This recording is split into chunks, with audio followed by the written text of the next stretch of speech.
សម្ដេចធិបតីហ៊ុនម៉ាណែតទទួលជួបថ្នាក់ដឹកនាំជាន់ខ្ពស់វៀតណាមពង្រឹងកិច្ចសហប្រតិបត្តិការទ្វេភាគីនាព្រឹកថ្ងៃសុក្រទី 10 ខែមេសាឆ្នាំ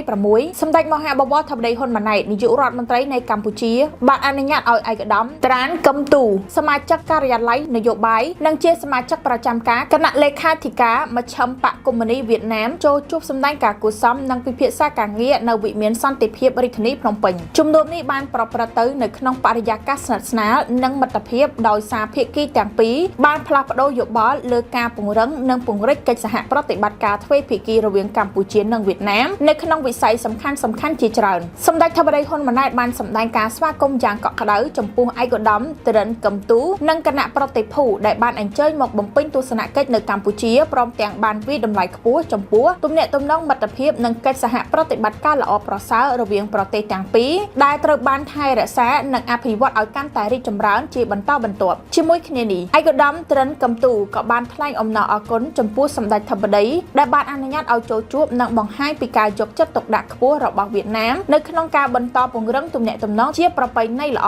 ជាមួយកម្ពុជាភាគីទាំងពីរបានបដិញ្ញាបន្តជំរុញកិច្ចសហប្រតិបត្តិការនៅក្នុងវិស័យនានាដើម្បីផ្ដល់ផលប្រយោជន៍ដល់ប្រជាជននៃប្រទេសទាំងពីរនិងចូលរួមចំណែកនៅក្នុងការថែរក្សាសន្តិភាពស្ថិរភាពនិងការអភិវឌ្ឍនៅក្នុងតំបន់ពិភពលោក